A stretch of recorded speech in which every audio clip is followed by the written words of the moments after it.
Hey folks, welcome to our TK kindergarten first grade parent information session. We're going to get a few more people in the room, and our hope tonight is to give you all the information you need and then some about our school reopening for our primary classes.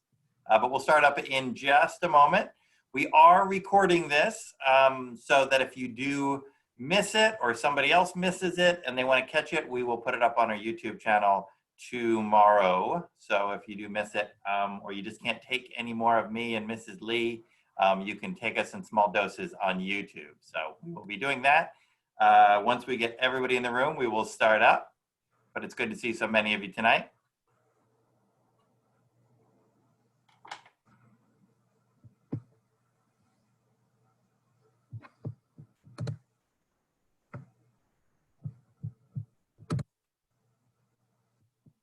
All right. So looks like we've got a whole bunch of folks joining us, and we won't make you late. The thing I never liked was penalizing people who showed up on time to wait for the people who weren't. So we are going to reward the ones who are here, at least hopefully so. For those of you, I think I've met all of you through this computer screen. I don't know if I've met all of you in person yet, but I hope to soon. My name is Mark Burrows. I'm the principal and the superintendent here at San Pasqual Union School. And Mrs. Lee, our assistant principal, is going to be helping me out tonight to give you, I hope, everything you need to know. This is actually an exciting meeting for me because we've been having these meetings for 6 months now. It's almost 6 months to the day since we shut school down. We shut school down on March 13th, and we are almost 6 months to the day. And who would have thought that?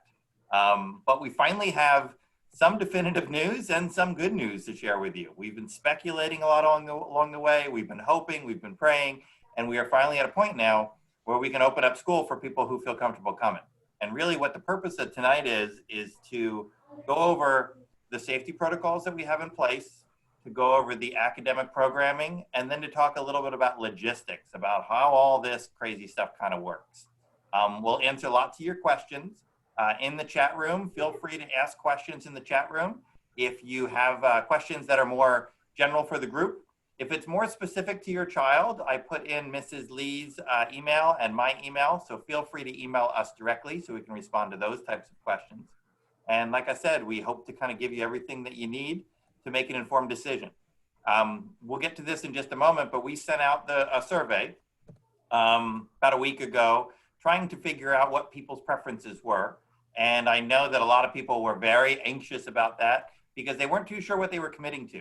And the main reason we wanted to send that out is we wanted to figure out who was likely to return and who was likely to stay home so that we knew how to staff things. And fortunately, with that information, we were able to create a program that I think you'll be excited about. You do have the opportunity to change. And so if you do, after tonight, one way or the other, feel that either return is not the right thing at this time, or that you thought you'd stay home and now you feel better about coming back, you do have the opportunity to do that. So we'll go into all those details in just a minute. Like I said, I'm excited to talk to you guys tonight. We have a great distance learning program to share with you. And I really appreciate those of you who have really stepped up and partnered with us. This has been a crazy 6 months. And those of you who were with us last year, understand that we were reacting to a lot of crazy things and put together a program in context that did a good job, but our teachers really stepped up between what we learned then and what we did over the summer and what we're doing now, and have created a really good program. And so I hope, like, when we transition into actually having real kids out of real school, you'll still feel the same about that. Sending your TK or your kindergartner to school is hard under any circumstance. So my heart goes out to you guys. Having 4 kids myself, sending them to school, it's a hard thing. So we understand that this is really tough. Some of the things that we'll share with you will make you kind of like, oh, really? Does it have to be that way? But we'll kind of explain some things for you. And what we're really, our driving forces here are, number 1, keeping kids and staff safe. And number 2, creating educational program that they're going to benefit from. And so we're trying to find the balance between those two things. And like I said, we'll go into that right now. the main question I get from people is how are you going to keep my kids safe at school? Because people are looking at returning to school and saying, you know, are they really going to be safe? And what are you doing about it? For those of you who've been following the Coffee with the Principals and those kind of sessions, you've seen a lot of those types of plans, and you know they kind of hover around 4 main areas, and we'll kind of tell you what that's going to look like in real life when kids return. Those areas are screening, health screenings as upon entry on campus, distancing, cohorting, physical barriers, those types of things to promote separation. We're going to talk about masks and facial coverings. That tends to be the most controversial piece of when I talk to parents. And then the last piece we'll talk about is sanitation and ventilation. So we'll kind of look at those kind of things in turn. So Mrs. Lee, do you want to talk about kind of what our screening drop-off procedures look like?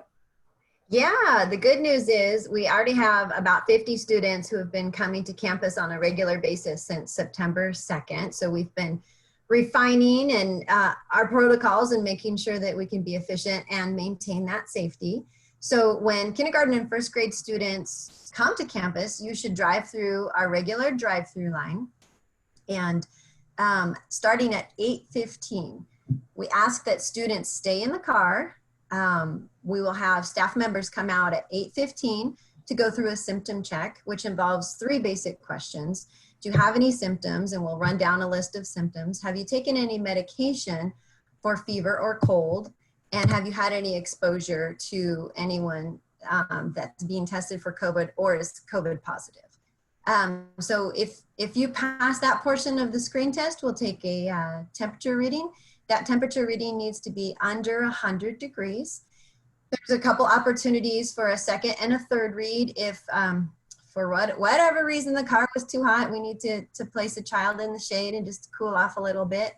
But we ask that the parents stay with the children in the car so that you can help them answer these questions because they're quite young and you know more about what they've been exposed to and what their symptoms are. If they have any symptoms, we're going to ask that you stay home.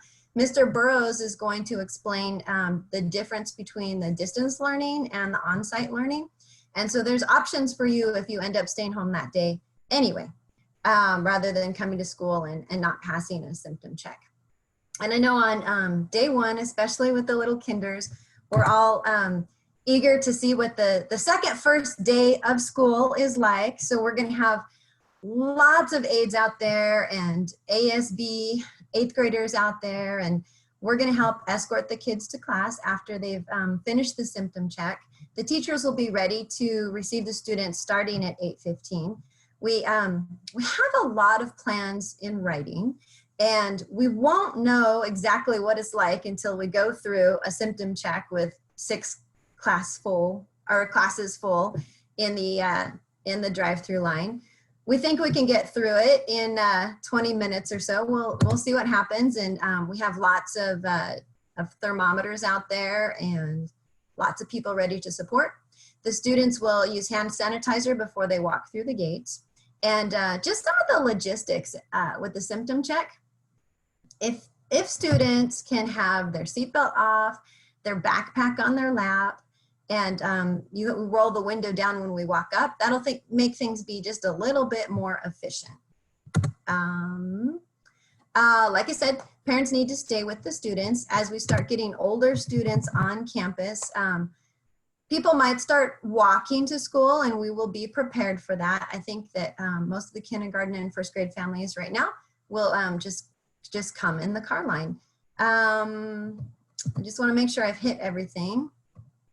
Oh, okay, so if a student develops symptoms during the day, if a teacher notices runny nose or congestion or excessive coughing, whatnot, that's not related to allergies or asthma, we'll immediately call the office and we'll bring that student to an outdoor isolation area and check things out and possibly give you a call and let you know that they need to be picked up. So for the safety of others, that's why it's an outside isolation area.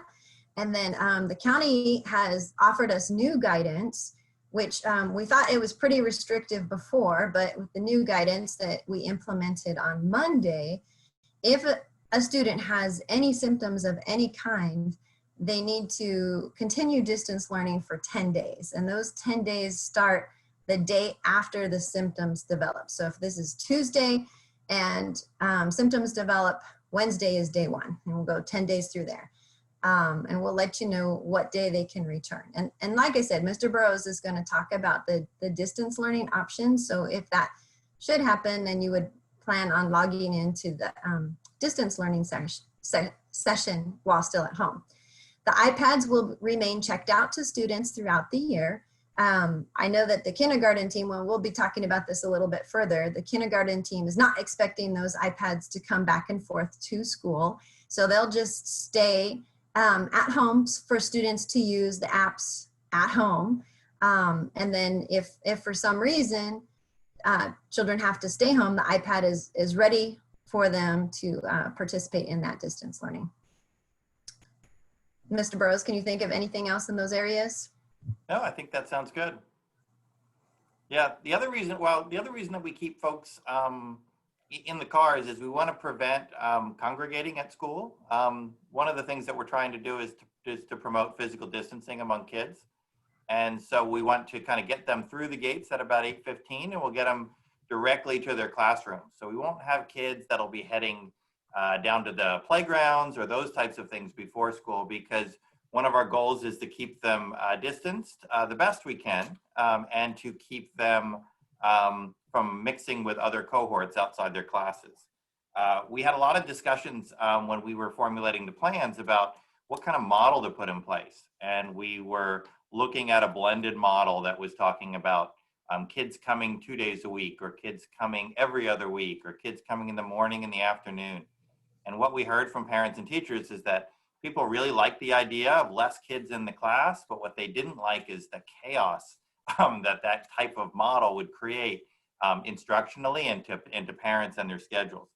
And so what our goal was, and we believe we've achieved that, is to lessen the number of kids in the rooms in other ways. One of the things that we pride ourselves at San Pasquale is we maintain low class sizes. So typically your TK, your K, your first grade classes, they're usually low 20s, if not in the upper teens, which is significantly lower than a lot of other schools. And we feel that's the best model for kids. We looked at those low classes, and we restricted any new transfers in, because we didn't want to take transfers into school, brand new transfers into school, at the expense of students that are already here not being able to come to school. And so we restricted transfers. And then we also, based on our surveys, estimated that there was going to be about 15 to 20% of you that would choose a virtual learning model. And so when we kind of look at how all this played out, we reduced our enrollment by about 10% by folks who didn't come back to school and not refilling them with transfers. Between 20 and 25% of you are likely to choose a virtual option based on what we've heard from you so far. So it gets us roughly into the 30% range. We did an analysis of our classrooms, and at 6 foot distancing, we can fit about 25 kids in just about every one of our TK, K, and first grade classes. So 6 feet apart.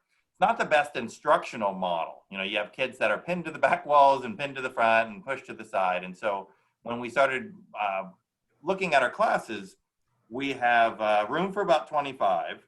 And what we have right now is an average of about 12 kids per class that have said that they want to be on distance learning. So our class sizes right now look like they're going to hover around 12, which is less than some of our neighbors on their blended program. So it's a good manageable size for us. We average up with about 12 kids on distance. We average up with, 12 kids on campus.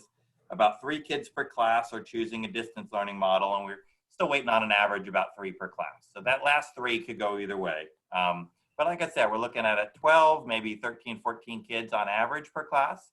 It could vary a little bit, but we feel that we've got it down to a good size. And we marshaled our maintenance crew and turned them into a construction crew, and they built barriers in our classes. Let me see if I can share this with you very briefly. Let me pull this up. I should have queued this up better for you. So let me find this here. Just give you a little peek as to what our classes are starting to look like. So, let's see. I'm thinking that you're seeing my screen right now. Is that the right Yes. picture, Lee? Okay. Yes. So just to give you a quick indication of what we're looking at, we were talking to the teachers about how to set their rooms up. And so we were looking at spreading students apart. We built these classes with the maximum number. So the average class size with the less enrollment came out to be about 18. So we built these with 18 kids in mind. And like I said, we expect about 12, 13. So most of these, where these barriers are, you're going to see kids that are sitting single. But if there's two kids that are sitting at a table, there'll be a physical barrier between them. So that's one of our classes here. Another look at this is over here. Let me show you the next one. All right, so just another view of the same thing. So what you'll see in the classes is you'll see our kids that are distanced apart, and you'll see some barriers in between them. And like I said, we have a small number of kids per class. But when we do this, we're not trying to convince anybody to come who doesn't want to come. And we're not trying to create a program that people are going to feel like they either have to choose one or the other. And we're going to talk to you a little bit about what the programmatic offerings are. And there's a lot of similarities to what we're doing and a lot of fluidity between those. One of the other big things that we looked at, in addition to putting distancing and barriers in classes, is cohorting. And this is one of the things that people aren't going to love, but I think they'll understand, is that when we bring kids on campus, one of the things that we want to do is to minimize their interactions with others. So like I said, your classes will probably be 12 to 14 kids. And once they come onto school, they will not be interacting with other cohorts of kids. You'll have some small mixtures when you have kids that might be receiving specialized services or some sort of an additional pullout. But by and large, those kids that'll be in your class will stay with the kids in your class. And when we go out to breaks, we'll go out to breaks in a way that we have separate areas for them to be. It's kind of a bummer because a lot of kids, playground is a very popular place. Temporarily, we'll only have one cohort there at a time and sanitize it between any uses. And so there'll be some limitations on what they normally do. But that is one of the things kind of that we're looking at, is to try to keep these cohorts together. So to do kind of two things. Number one, minimize the risk of exposure to your kids. And number two, if there is some sort of exposure, minimize the number of students who need to go home. And so we'll be looking at that in both of those contexts. Our schedule, and we'll get to that in a moment, has our on-campus learners at school for 4 days. From 8:15 is the drop-off time, and 12:05 is the dismissal time. What we had decided is, when we started looking at this cohorting and we started looking at not having students mix, the biggest challenge we ran into was the lunch breaks, and the ability to have kids that could actually have lunch at school and not be stuck in their classroom for the entire day. And so when we looked at the model, we said, okay, we can create a model that we can have our on-campus kids 4 days a week up until their normal lunch break. Students are dismissed. And then after the lunch break, that's when our distance learning program resumes. So essentially right now, you guys are all used to a program with your teachers in which there's certain times of the day that you're with your teacher, and there's certain times of the day that there's asynchronous learning. And so what you'll see in this program is the synchronous piece, the live piece. Obviously, when students are on campus, it's a live piece. The students that choose the virtual learning get the asynchronous piece in the morning time, using the same types of tools that you're currently using, the same interactions, those same things that the kids are used to. And then on the back side of the break, that turns. And so the kids that were on campus in the morning go home for lunch. They have the asynchronous tools that they do in the afternoon. And then the kids that were doing home learning, they meet with their teacher and stay with their teacher. One thing that we heard is one of the models that we were looking at initially was having some kids in their own virtual learning class, a lot of kind of independent study stuff. And what people told us is that kids want to be connected to their peers, and they want to be connected to their teacher. And that's one of the things that we really do well. And so when we looked at this model, we didn't want to break that up. Those 4 days a week, like I said, are the AM kind of PM, on campus, off campus flip-flop.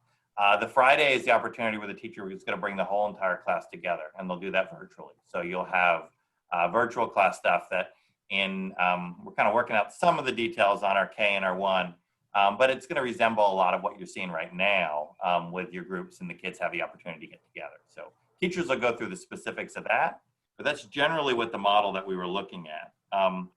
The next safety piece we want to talk to you, and this is the real controversial one, so I'll let Mrs. Lee do this one. And this is on facial covering. Mrs. Lee, you want to tell us a little bit about facial covering? Okay, we are expecting all students to wear facial coverings in the car line, and we would like their parents to wear facial coverings in the car line as well. When students are walking to class or around campus for any reason, those facial coverings are expected. When they're in the classroom, those facial coverings are expected. I know initially some people wanted to get the facial coverings with the vent on the side because it's easier to breathe in and out. And the reason that it feels easier to breathe in and out is because those aerosols come right out while you're breathing. And so it doesn't protect the people around you. So we're asking that those facial coverings do not have the vents on the side. Gaiters work, and then the typical cloth masks work, the disposable masks. We'll have disposable masks available for people that need one, and for children that suck on their masks too long and need a fresh one. That might be something. I know that with the kindergarten supplies, the TK classroom is asking for a change of clothes. Probably everyone needs to have a backup mask in their backpacks as well. There will be times for mask breaks. So as long as students are outside and 6 feet apart, the teacher can have them take their masks off. At recess break, if they're 6 feet apart, they can have their masks off. Certainly, once we start doing PE and whatnot, basically the key is outside and 6 feet apart. But if you're walking around or you're in the classroom, we expect those coverings to be worn. I just want to make sure, water bottles. So the drinking fountains, just like all over the city and in the hospitals and whatnot, the drinking fountains are not accessible. We ask that you bring a refillable water bottle with the student's name on it. The aides and teachers can fill those up with water, and they'll sanitize before and after each time. So we can fill those up while they're on campus, and we will have bottles available to students who do not show up with one. But that'll be from 8:15 to 12:05. So hopefully the water lasts during the duration, but we definitely have plans in place should they need water. Mr. Burrows, you want to talk more about sanitation? Yeah, the last of the big four was keeping things clean. And so what you'll see, we purchased a lot of equipment to do that.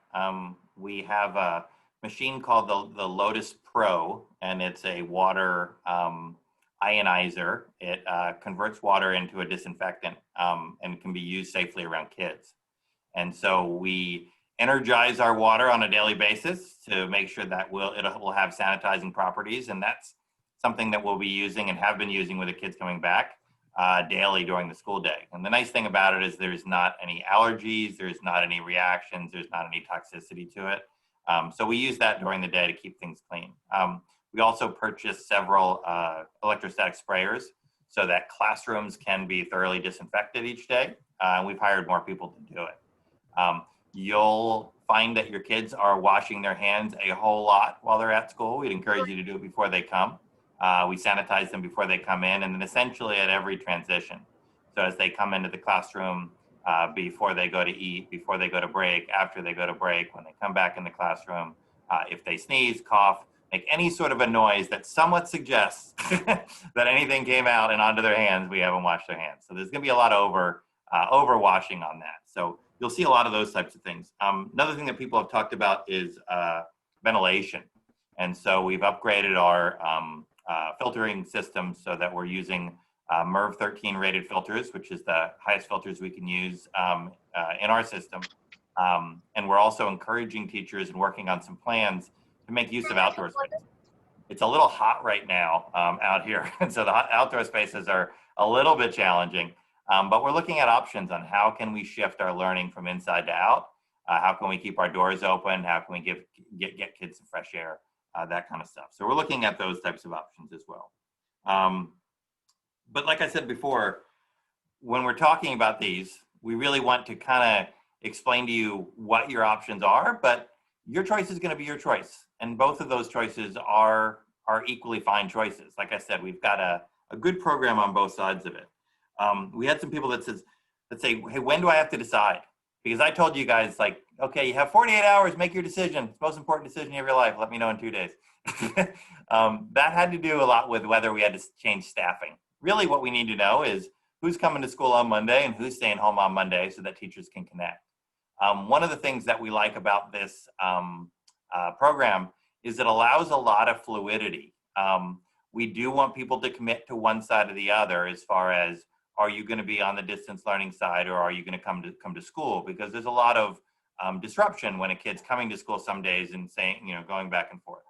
But we understand the nature of this is if a kid comes to school with a fever, there's a direction from the health department that they need to stay home for 10 days. And so this program allows them to get instruction from their teacher every day, whichever direction they're at. So I know most of you, we only had a small percentage that didn't respond to the survey. If you haven't told us what direction you're going, let your teacher know so that we know what to expect.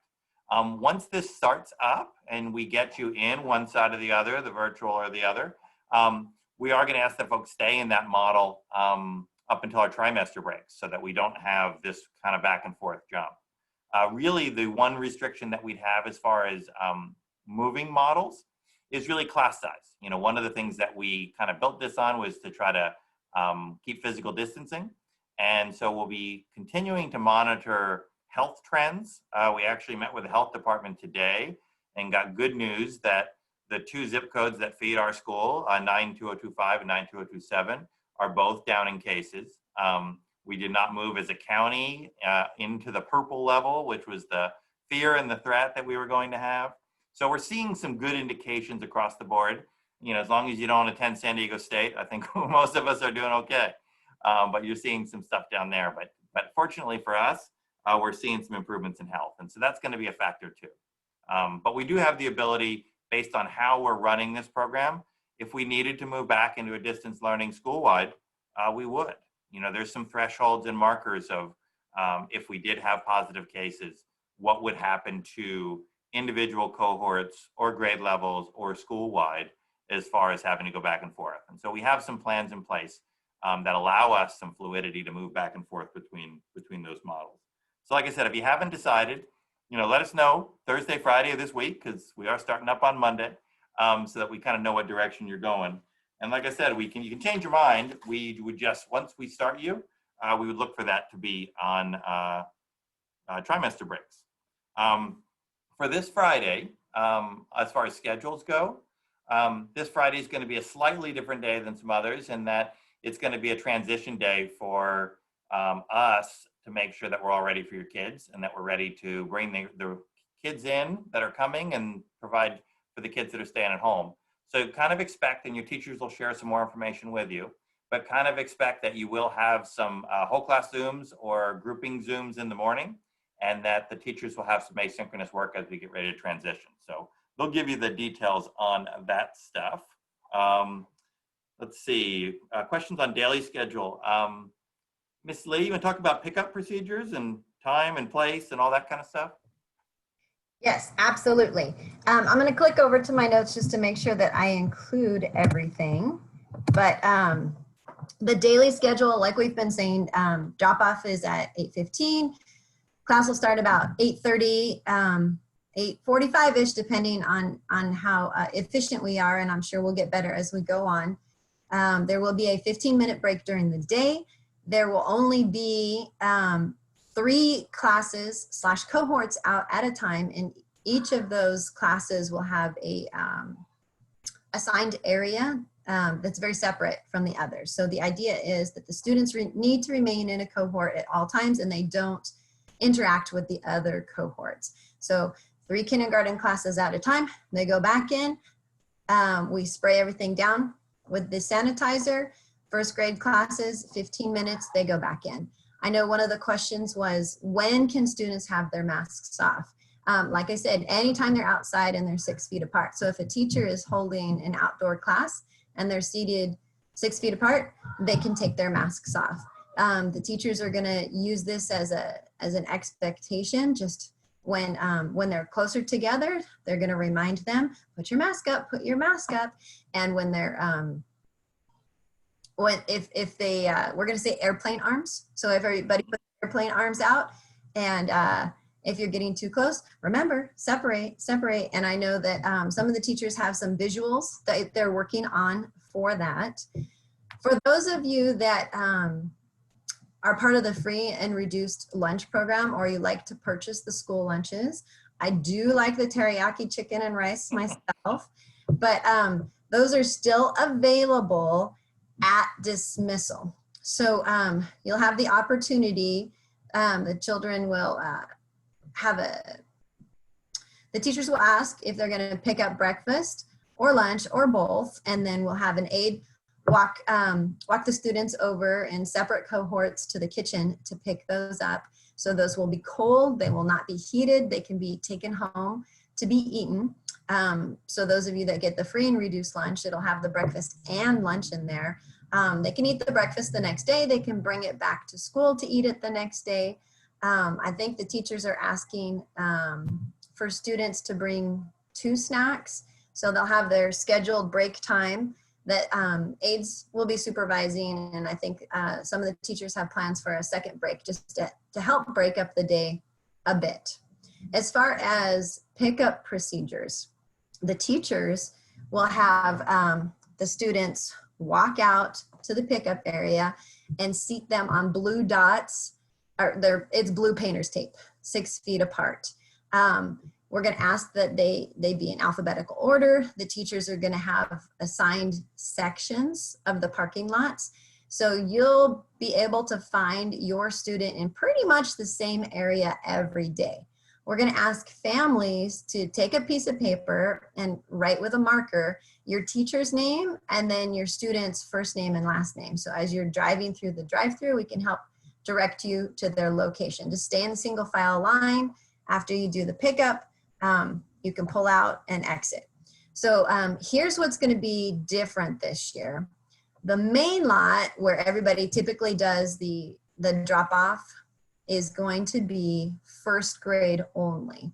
So first grade teachers will have the kids seated on blue dots in the main lot, and the following parking lot, which we call the east lot, which is by the maintenance, by the buses, we're gonna not have that available for parking. The kindergarten teachers are gonna do the same thing. They're gonna walk their classes out, seat them on the painter's tape, 6 feet apart, ready to receive you. And we'll be out there directing traffic. I think once you go through this one time, you'll have a good traffic flow. So basically, first lot that you come to is for first grade, and then the second lot will be for kindergarten. Mr. Burrows, anything else? No, and then we'll continue to grow it. As you guys have probably read, we're addressing greatest need in a rather slow and cautious way, meaning we brought back our kids that had special needs and needed special services, brought back some kids that had limited access to technology. And the third group that we're bringing back is the kids that, quite frankly, can struggle on distance learning, which is our 4 and 5 and 6-year-olds. And so that's kind of the direction we're going. As things grow, our current plans have us doing pickups for older grades down on the lower playground in a very large loop, because what we realized when we looked at trying to keep kids separate from one another, any of you who've been to our school before have seen what pickup looks like, and it's anything but distanced. And there's not a whole lot of room to back kids up or spread them out. So we'll have a big, large loop down there. And we know this won't be the most convenient thing for parents, especially if you have kids that are in multiple grade levels, you know, a K or a 1 and then a 2 through 6. There could be a couple different places to go get them. But we do feel that it's one way to keep them separate and safe. And we're figuring this logistical piece out. So we will try this and feel confident that we'll over prepare and then see where we have some opportunities to do that better. We do have a bunch of questions in the chat, so we'll run through the ones that we can answer for you. We had a question about office hours.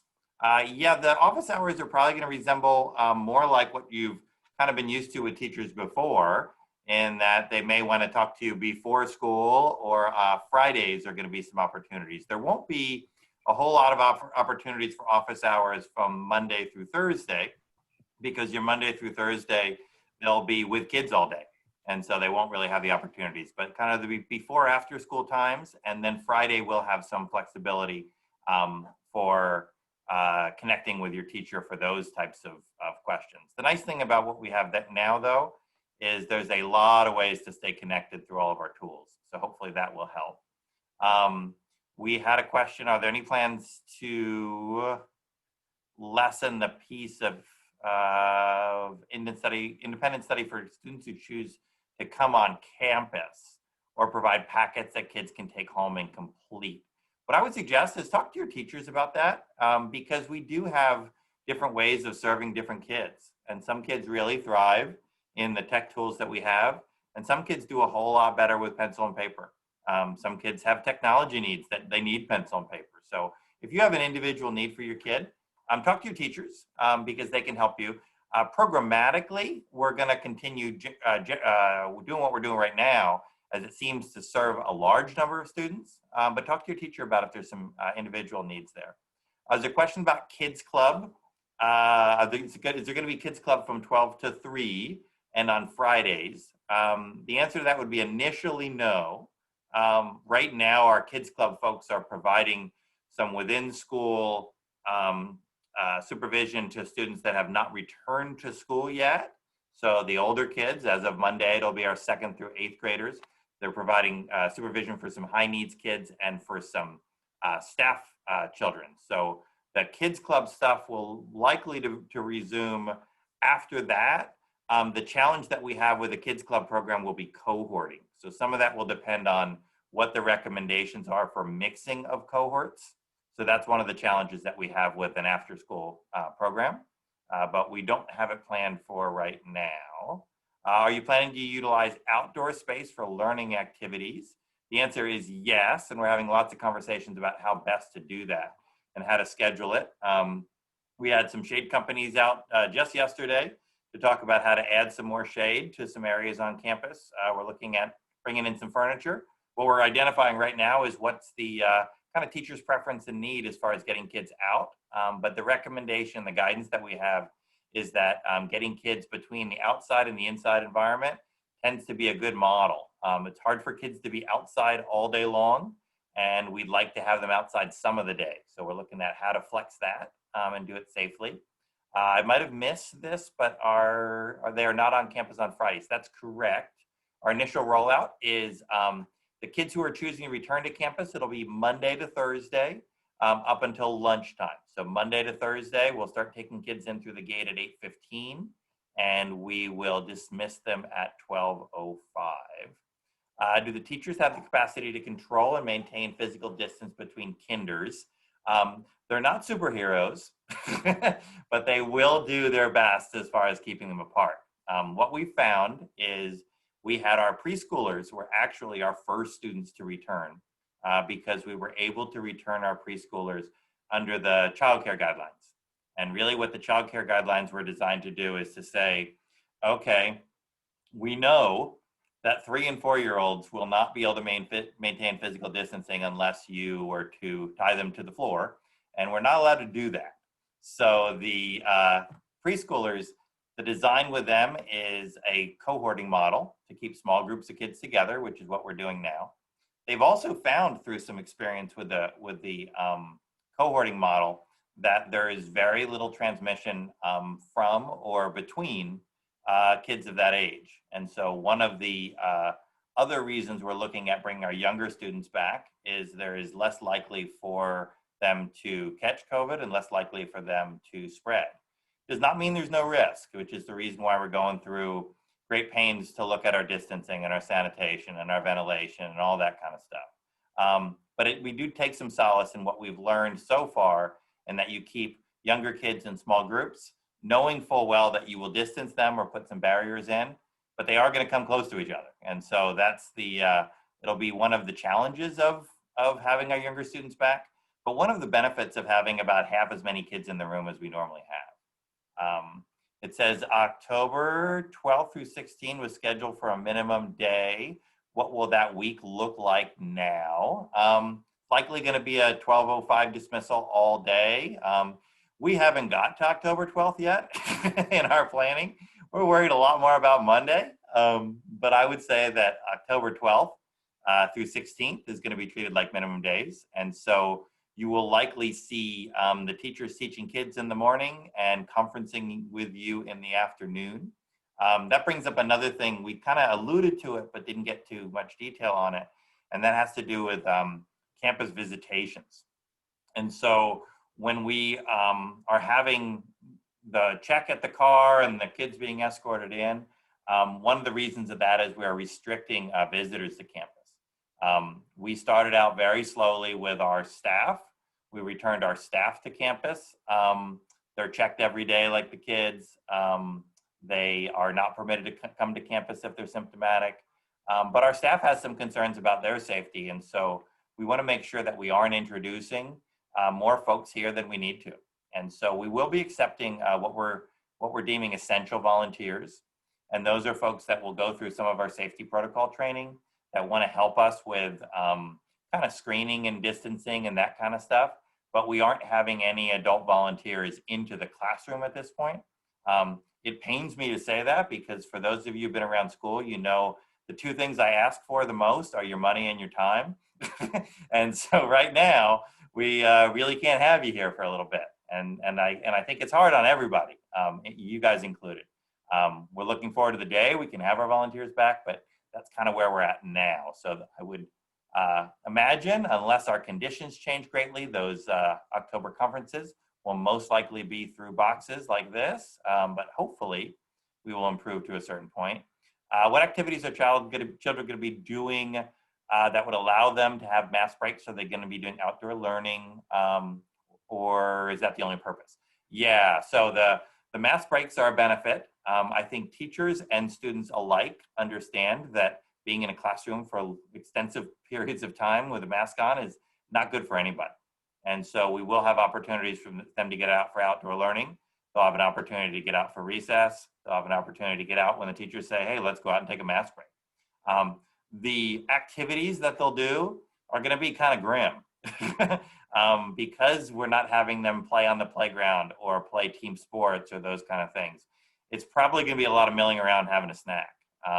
We will look to see if we can kind of engage them in certain ways, but it's primarily going to be managing those situations instead of kind of the fun time that they're used to. I think getting outside will be nice. Taking their mask off will be nice. But we did talk about masks for TK through 1. They are strongly encouraged on campus, and the guidance is that they should be wearing them. It is mandatory for our students that are 3rd grade and up per the health guidelines. It's one of the few red lines in the sand that they had for that. Will you be sanitizing shared school supplies? Will the students be sharing these? That's a great question. We are actually limiting the use of shared supplies. We know that they will occasionally happen. And so what we are encouraging is that students who are using any shared supplies, the students will sanitize before or wash their hands before. They will sanitize after, and those shared supplies will be used by a small group of students. It won't be an open supply. So we will have more things that are available on campus. When students are bringing supplies to school, I dropped the supply list, the suggested supply list in the chat room. Your teachers will share them out. Unlike years past, we don't expect to have students bring in shared supplies. Students will have their own supplies that they use, their own pencils, their own crayons, their own scissors, as opposed to communal supplies that we've done in the past. So I expect that to be very limited, but when it does, we will have sanitizing before and after. What's protocol when a teacher or a child tests positive with COVID? I know Mrs. Lee's been living in that. Do you want to answer that, Mrs. Lee, or you want to give it my best shot? I was afraid you're going to throw me on the spot. You know, the guys change weekly. I'll answer the ones about supplies and stuff. You can talk about the disease. The guidelines change weekly, and I have them stapled to my bulletin board to refer to every single time so that I can be clear what we're supposed to do. I don't have the guidelines in front of me, Mr. Burrows, but from what I recall, the most recent expectation is that until that positive test comes through, like say somebody went home with a with questionable symptoms, and then they're at home for 10 days, the class continues, and then families reach out to us or a staff member reaches out to us and says that it did come back positive, then we contact everyone, keep it confidential, and everyone needs to isolate for 14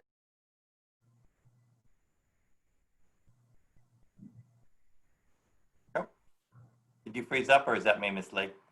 I don't know. Did you hear everything I had to say? I think I did. Yeah, let me add to it just a little bit.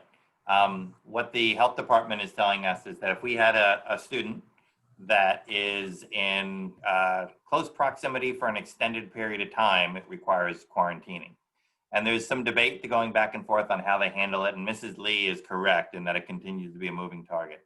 But we would expect that if there was a student in your child's cohort, then that tested positive for COVID, that cohort would be quarantined for 14 days. The student that is positive also quarantined for 14 days. They used to have some things about going and getting a negative test after being positive. That really isn't guiding their return policy on positive COVID cases. But it's very likely that it's going to shut down that cohort, which is one of the reasons we want to have some fluidity and some flexibility in our program.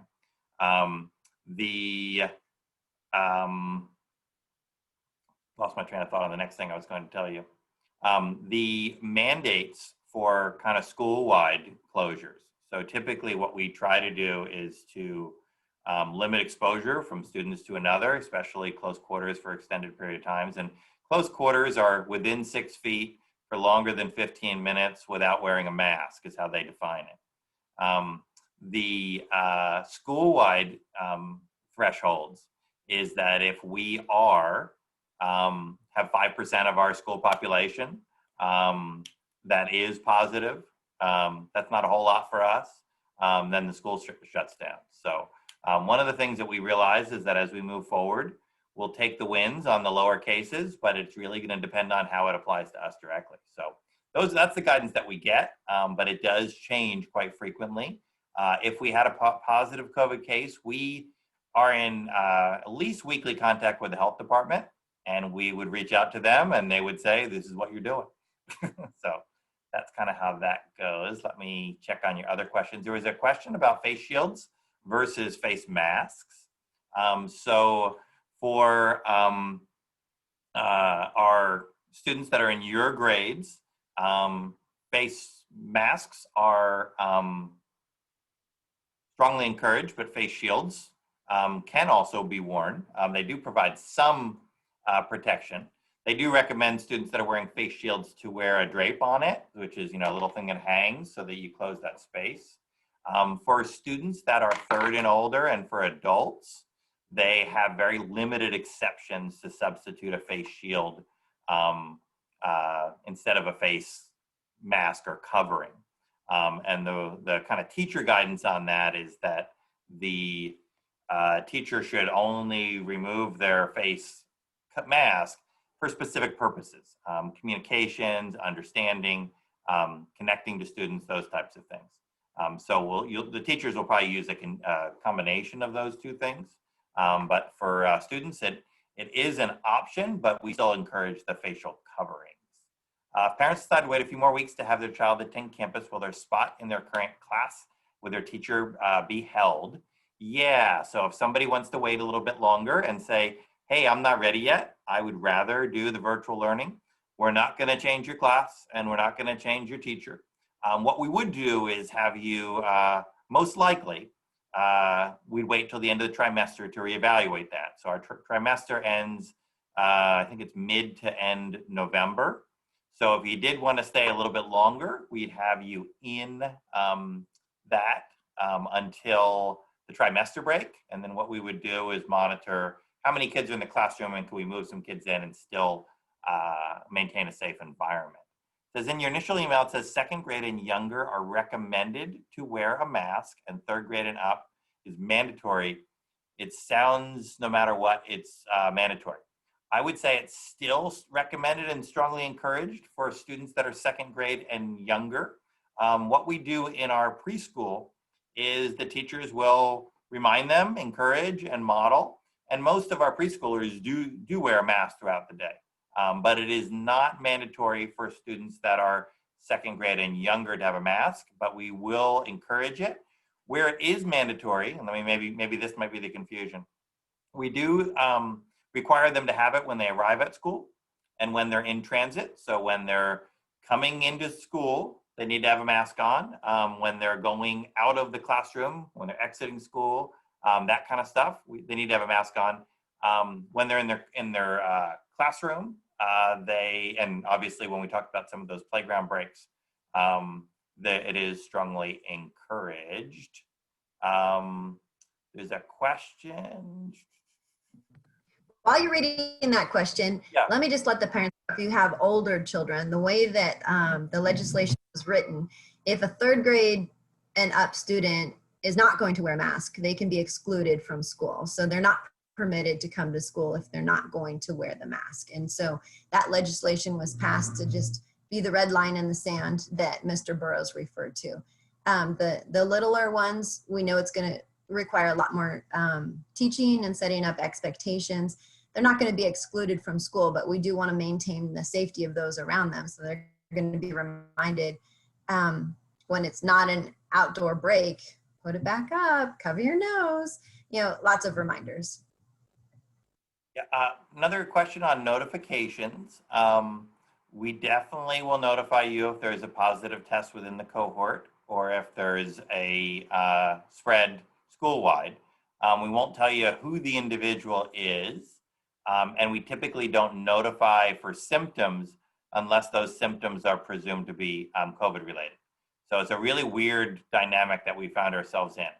We're excluding students based on symptomatic stuff, but as far as the reporting of it, current guidance is you're reporting the COVID positive cases or the presumed positive cases. Can we opt out of the independent learning option in the afternoon? Still would be school day. So I talked to your teacher about that. So if you're here in the morning, you are, and you don't participate in the afternoon, you really aren't getting your complete education. So I would have a conversation with your child's teacher or possibly an alternative for them to do. So I would encourage you not to do that because I think you'll have an incomplete experience. If we choose on-campus learning, is there an expectation to do distance learning on the computer for the rest of the school hours, or does it just pertain to Fridays? So that afternoon piece and that the afternoon piece Monday to Thursday is asynchronous. So there isn't a need to be doing it like right at that moment. So if you need some flexibility in schedule, that's at asynchronous time. Fridays will have synchronous and asynchronous learning with your teacher. So Fridays will pertain more time sensitive as opposed to the others. 4 days a week, yep, that's Monday through Thursday. Friday, we just talked about Fridays being a combination of teacher-led and independent learning. Whole class are broken up in the cohorts that you're currently in, depending on your teacher. Will you be emailing out the parking drop-off locations? Yeah, right now it's kinder over in the kinder lot and first grade in the front of the school. And we're looking to stage it out alphabetically. So if you're an A last name, if you're an Arias, you're probably going to get your kid first. If you're a Zudinich, you might be waiting a little bit, but that's how we are going to stage that out in the front. Question on coming back. Yep, yeah, the trimesters. Trimester date, we had a question on trimester return date. I think the end of the first trimester might be the 20th of November. I'm not 100% sure, but I think it's right around there. Is that correct, Mrs. Lee? Oh, I thought you were giving me a sign. I will look it up while you keep talking. Cool. Will the school reassess the need for masks for TK through first in the future? Yeah, really our plan for those of you who have been through this process, like I said, we're like 6 months and 3 days into this right now. And the plan changes literally every day. And I don't mean to make you feel like we don't have a plan that has some solidness to it, because I do believe we've considered a lot of factors, but the guidance changes frequently and the interpretation of the guidance changes frequently and the science gets updated. And so really we are hopeful that as we move through this process, so does the virus, and we can start lessening some of these things and have school be all day long and feel like real school. But it's also potential that we're going to get some guidance as kids come back to school that maybe we didn't have before as far as infection rates, and maybe that will change our guidance, or they'll tell us that the kids need to have it. You know, they're really, it's interesting how strict they are with the 3rd and up. They have a, in the guidance right now, which is actually one of the few things that, like I said, are black and white. 3rd and up have to wear masks at school, and we are to kick them out of school and put them on distance learning if they refuse to do so. In California, kids can curse at their teachers and throw a fit, and we can't kick them out of school, but we can for masks. And so it's a really hard line at that grade level. And so as more information comes through, we may be considering it or be required to go one direction or the other on that. So very, very fluid plan, but we'll, like I said, we kind of keep our foundation in the core areas. And like I said, we're in contact with the health department every single week to make sure that we're doing things that keep folks safe and follow those guidelines. What are the protocols if students continue to remove their mask in class or 6 feet in other cases? A lot of that's going to be guidance from the teacher or help from me and Mrs. Lee. It's similar to another student that is defiant of kind of classroom expectations, rules, or behaviors. Most of it's going to be geared more towards education and trying to guide them to make better choices, but has a little bit higher consequence than some other things. So, but it'll be handled with kids that typically misbehave. How long will the younger kids be escorted to their classrooms? Only the first couple of days. It's essentially going to be until they need to. We'll have the ASB as extra resources and extra help. What our plan has in place is our entire office closes down for the beginning of the school day, so that we have everyone who works in the office that can either be screening, distancing, or escorting. And so one of the rollout plans is we believe we'll have more people than we will need to accomplish this task. We have duty aides that typically don't come in until later in the day that are coming in early to do that. So we feel we'll have more people than needed. What I would expect, though, is that kids will learn this fairly quickly, and there'll be some kids that might need the help throughout the year. But I think that most kids will kind of pick up on this. But yeah, we're going to do it as long as we still need to make sure that kids can get to the right place and be safe. What time is pickup? 12:05. Kids will be dismissed. If we opt for virtual, what time is the Zoom learning anticipated? Virtual learning, we anticipate starting at 1 o'clock, so 1 p.m. There might be some flexibility in these start and stop times as things start to grow. And the reason for that is once we start taking more kids on campus, we may have a staggered start time. Right now, we can bring in our TK, our K, and our first grade students in a fairly expeditious manner and keep them distanced, or at least not hanging out in groups together. Once we layer in 2 more weeks from Monday, our second and third in, that'll add in another 100-something kids. And then you look at your 4th and 5th, and then the middle school, 6 weeks from now, or 6 weeks. That's when we may have to look at staggering arrival times and staggering departure times. So there might be some change in that, but for now, it's a 8:15 drop and a 12:05 pickup. 1 o'clock Zoom. Will children be able to play on the play structures during recess? Will they have snack at school? Two good questions. We have students currently in different areas for their recess time. It's about a 10 to 15 minute break. Those areas, one of those areas will include the playground area. We'll have students that will be at that area for the entire week. And it gets disinfected after use, gets sprayed down and wiped down after use. But we don't have multiple cohorts using it, and kids won't be able to play on it all the time because it'll be, when their kind of rotation comes through. And that's what I was kind of saying about the recess breaks. Be nice to be outside, but it will be a little bit more boring than we're used to. And then snack at school. Yeah, during the recess time, they will have snack, but we won't have them congregated in a set area like at the lunch tables. So I would bring a snack for them, definitely. Some of our teachers are actually having 2 breaks. I don't know if they're doing 2 snacks or not, but they'll tell you the details on that. But have something that they can eat rather easily, probably sitting down, possibly on the ground, possibly on something, but something that they can eat easily because we aren't going to put all the kids out at the lunch tables like we have in the past. Can we have more shade added to the school entrance? Possibly. We've actually looked at shades for some areas within the campus because what we want to do is, I've been at San Pasquale, I don't know, almost, I think it's 17 years now. And the big complaint has always been there's not enough shade and it's too hot. And so one of the things that we're looking at now is addressing both of those, facilitating a better outdoor learning space, but getting quality structures that will serve our purpose. We aren't looking at the moment on shade out at the front yet. One thing I would suggest, because kids are going to be outside a little bit more than they're used to, is to have them with a hat and sunscreen when they come to school.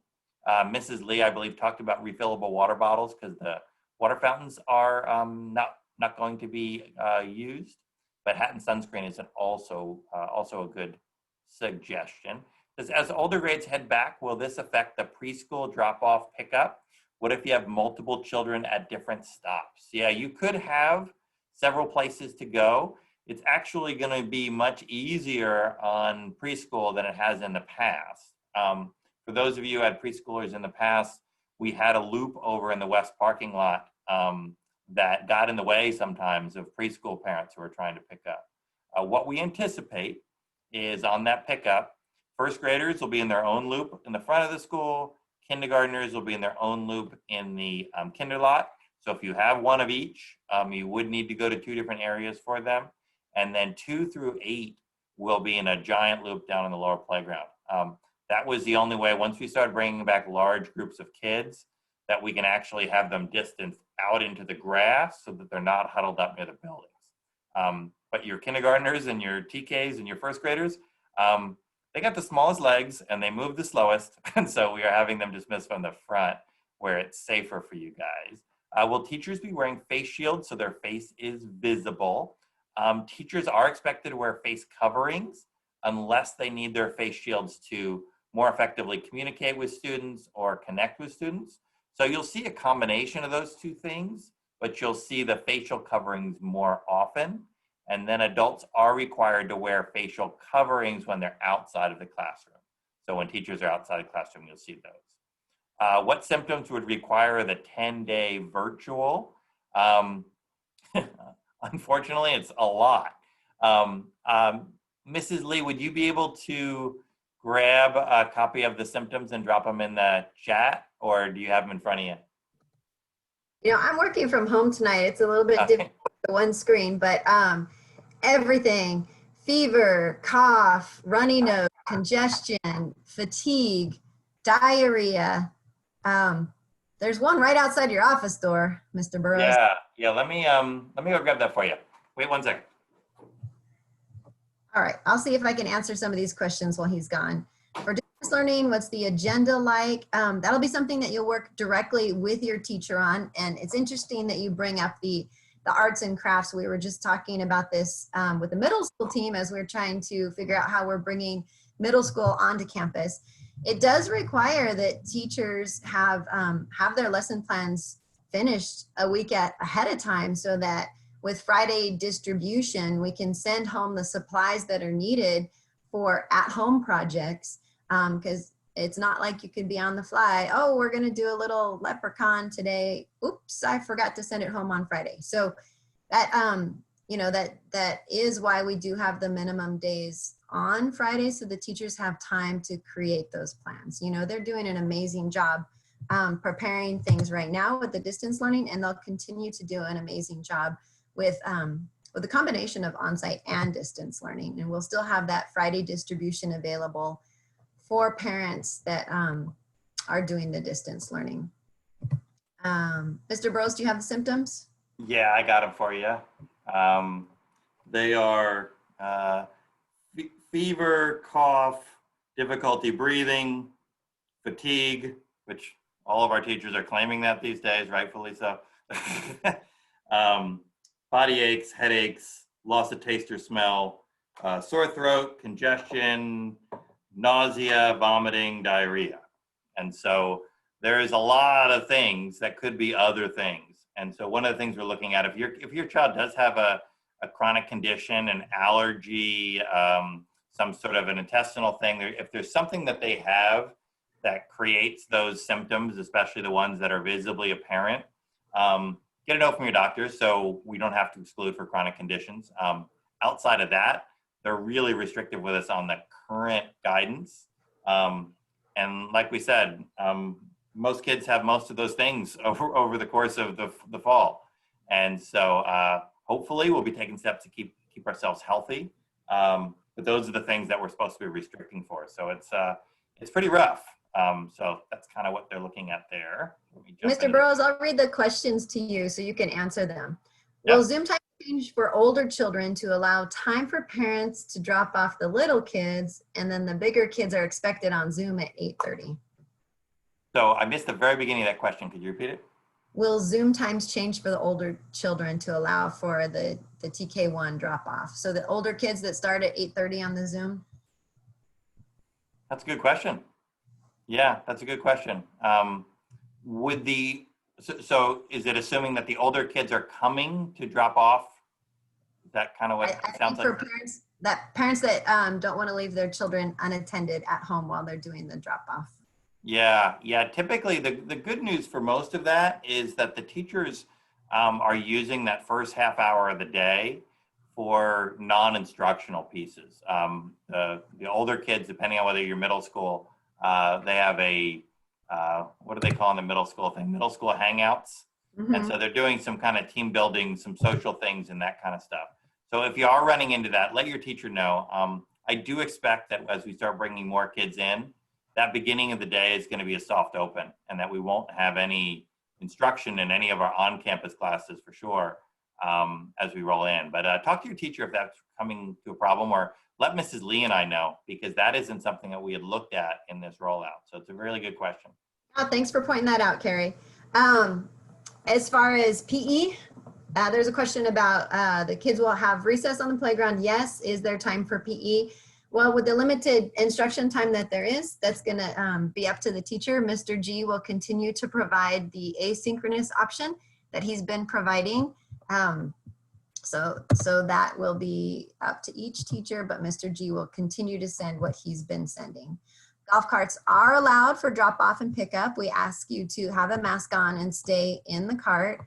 Will kids be putting backpacks in their cubby? Good question. We forgot to go over this. As far as limiting shared supplies, we're also limiting belongings touching each other. So the teachers will have very strategic ways that students will go to the cubbies where they're not congregating in the cubby area. Items will not be hanging next to each other. Backpacks will not be touching. Jackets will not be touching. So we're going to be creative about things hanging on the back of their own chairs. A cubby is fine as long as they're not congregating at the cubby. So the teachers will have procedures for that. Make sure you send your bins. The teachers are sending supply lists out. I see that Ms. Schiefer has put in the chat a list of supplies. I believe we are updating the website as well, and the teachers will email these out to you. If a student has allergies or asthma, we ask that you indicate that on the medical forms through Ms. Anguiano. And so when a student is displaying questionable symptoms in the classroom and we ask them to step outside and then the office comes to get them, we'll call you or we'll look at their records and see if they have allergies. And certainly right now with the smoke in the air, that's affecting a lot of people with allergies and asthma. So that's something that we'll remain in communication with. But yeah, they can absolutely attend school. There's a question about, so symptoms only 10-day quarantine, but positive is 14. And yes, that is correct. And I've checked the guidance several times. And the reason for that is because you could be exposed and it could take days before the symptoms occur. And so that's the reason for the 10 and the 14. And that guidance is coming directly from the health department. Are the kids that stay virtual and distance going to work along live with the 8:30 to 12:05? No, it's two separate groups. So 8:30 to 12:05 are the kids that are in class working with the teacher in class. And then the kids that are doing distance learning will be working on their assignments. At 1 o'clock, they'll log into Zoom and the teacher will give them instruction on new learning. Mr. Burrows, I know I said I was going to read these to you, but then I just started going through them. Do you want me to read them to you so you can answer? No, I'm good. I just want to add, the other piece though is those afternoon sessions. If there are some kids that need a little bit extra help and the teacher felt that they would benefit from a double dose, there could be some students that attend in the morning that also participate in some of the afternoon stuff if there's a need for it. But I pulled them up too, so we can kind of double team them. Pamela, I hate to download an untitled document for virus purposes, so I don't know if you want to type in the chat what that's about. It looks like, I think it's down below. I think it's the notes. Notes from the meeting. Thank you very much. Yep. If masks are recommended and a parent doesn't want their child to wear a mask in the classroom, how does that work? We'll continue to encourage them to wear them, but we are in a position where we are not going to remove them from school for not doing so. But we would encourage all kids to wear masks. I would prefer to have flexibility return October rather than locked into trimesters. Is this really, this is the deciding factor? Right now, we've heard from some programs that have a lot more flexibility and it creates a lot of chaos for the instructional program. So as of right now, we are looking for kids that are either returning now or we have them coming at the trimester break, which is more of a logical endpoint for our instruction. What would be the hours for distance learners? Distance learners would start at 1 and go till 3. So we're looking at 1 to 3 for our distance learners. And Mrs. Lee clarified that the trimester ends on the 20th, which I believe is right after our, either right before or right after our Thanksgiving break. Let's see what other questions we have. We did have a question about carpools for multiple kids, teachers, last names, that kind of stuff. Carpools are most likely going to start at separate spots. We talked about trying to figure out a way that we could get multiple kids and families and carpools in the same spot. But what we realized is we wouldn't be able to, the people supervising that would really struggle to know that. So we haven't really solved that. So very likely you would, if you had somebody that started with an A and an M and a Z, you'd probably make 3 stops around that loop. We are looking at that loop as a continuous movement loop, similar to an airport pickup, because we know that if we stop somebody in the front and we have a big giant loop like that, it could really gum up the works. So we expect that to continue to move, but we think right now you'd be picking up at multiple spots as we get to that point. We're going to get this information sent to us written out. I think somebody was nice enough to take notes for us. I think Mrs. Nance had done that. But we'll get the key stuff to you. I know teachers are going to be communicating this to you as well. We'll look to summarize this in our notes as well. If the numbers permit, would those desks be one child only? Say it's a class of 12 to 14 kids. Yeah, most of that, it looks like we're cutting our classes just about in half. And I would expect that most of those would be one-seaters. But we do have the barriers in case we have more than that. But there's definitely enough room in the classroom that we could separate further. Will we direct our questions to our child's teacher? Yeah, if you have questions, let them know. If it's kind of about school reopenings and procedures for that, let us know. But most of your questions will go to your child's teacher as we kind of get into this. You don't envy my job. I don't either right now, but I appreciate your support. Thank you for that. And then we had a few questions about the ending. Yeah, the afternoon stuff, we're looking at that going until 3 p.m. Might not go that long. What's interesting about the afternoon classes is it's going to be less students, at least in our TK, K, and 1 classes, less students than we're seeing in our classroom. And so you have about a quarter of the students. And what happens with a quarter of the students is you can target it much more to their needs. And so we have it scheduled from 1 to 3. But knowing kind of how distance learning works for younger kids, 2 hours is a really long time. And so those will be geared towards what those kids need, which is a really nice opportunity for the folks that are choosing distance learning. There's a question about folks that are getting additional services like speech services and that kind of stuff. Typically what we do with those is coordinate them on the flip side of it. So if your kid's in class in the morning, we would most likely be coordinating your services in the afternoon unless they were connected to your class. So speech and OT and those standalone services, most likely you're going to see them in the afternoon if you are on campus for on-campus learning.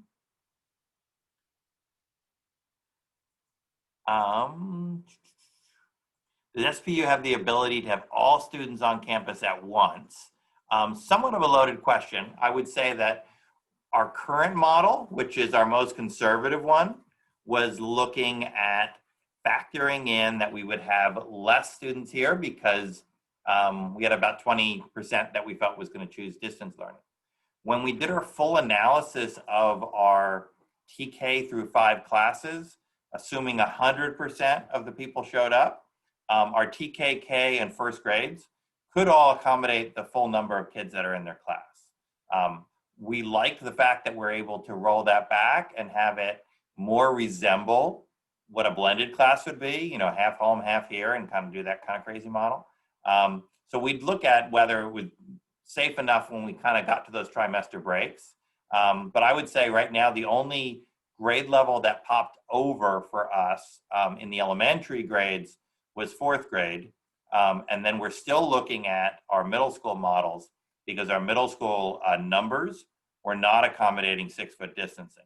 So our middle school numbers were ones that we were looking at as far as having to come up with some different kind of a model or hoping we get enough on the virtual side. So, but the elementary, we do feel we have the ability to accommodate all students. So if everyone wanted to, but we do like the fact that folks are choosing the distance model and meeting their needs while also creating some space in the classroom.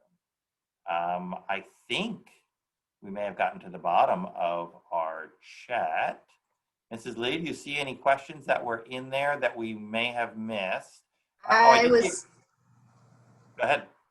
I was typing an answer to someone, so I'm not sure if you've responded to this, but the question is, are we going to have the same hours for the different grade levels for distance learning? And so as we transition to more students on campus, it's going to be a little bit bumpy. And so the distance learning for K1 is going to be at 1 o'clock. And then if you have children in other grades, they're going to continue the same schedule that they're on. I believe we have middle school slated to return November 2nd. That could change.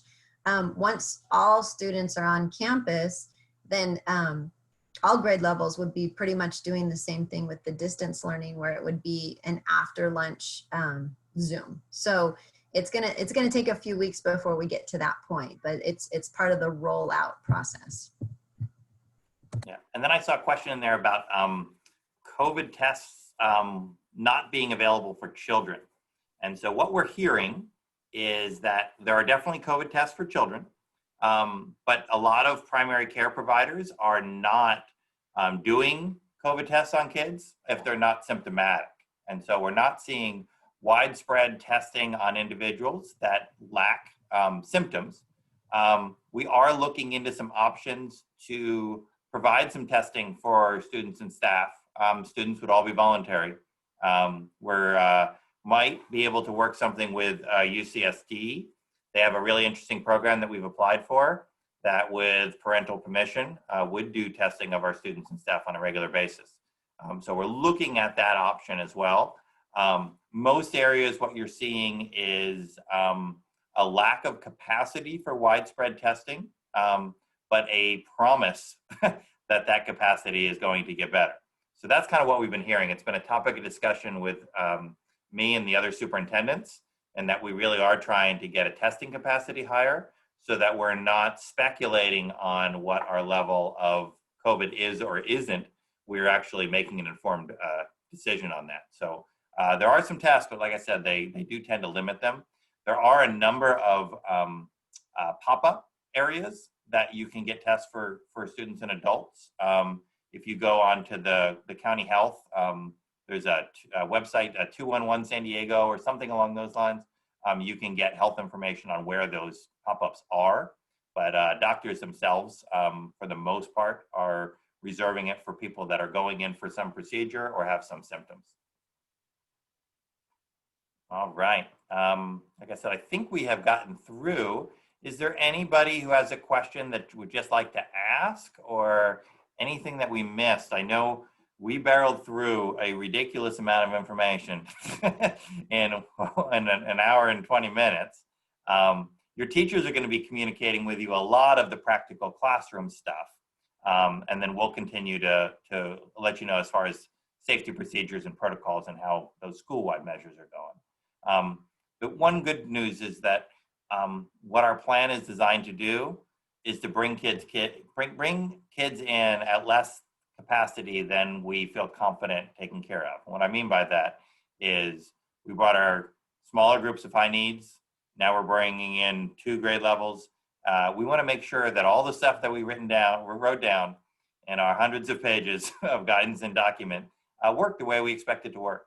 And we do not want you to feel like your kids are guinea pigs in this. Your kids are in a situation where we are working with a much greater capacity than the number of kids that we're admitting, because we want to make sure we do it right. And as we bring kids in, we want to make sure that we can do it compliance with the health recommendations that we're getting, keeping your kids' safety in mind, but understanding the harms that keeping kids at home causes. We have some kids that aren't learning when they're at home. We have some kids that have specific needs that are much better addressed here at school. And that's why our goal is to do that. But if you, like I said, if you haven't, let us know your preference, let your teacher know. If tonight has changed your mind, one direction or the other, let your teacher know. And then there is going to be a lot of questions as we roll out. So if you have specific questions about your kids or something that you think of later, let us know. We answer a lot of questions and we dwell in this a lot. The target moves, but there is some logic to it, and we have a good understanding of the direction that we're going.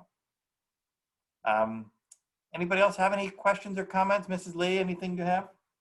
No, but I know you're going to have a lot more questions, and just keep reaching out to us. We're more than happy to talk to you over the phone or via email. Ask your teachers. Things change, and hopefully they change for the better, so that we're making it easier for everyone to stay safe. So keep in mind two minor changes. Friday, you will meet with your teachers virtually. Expect a little bit more asynchronous work as we make the transition. Monday, if you're choosing to join us, gates will swing open at 8:15, so we'll be out front screening kids and getting them to their classes. And then if you choose the virtual path, your teachers will provide you with your asynchronous work in the morning, and then they will see your child at 1 o'clock. So thank you guys for your cooperation. Thanks for your time. Thanks for your patience. I know this is not easy. And as parents of younger kids, it's even harder than it is for the older ones. So I sympathize with you. We're here for you. And if there's some suggestions or things that we can do, let us know. We're working hard to make sure that your kids are taken care of, both in their health and in their brains. So keep us posted on what we can do better. And we look forward to seeing your kids back at school. I know this is a little bit nerve-wracking for some, but it's exciting. Not many kids get a second first day of kindergarten. This will be their second first day. So thank you guys. We really appreciate it. Teachers, thanks for joining us tonight.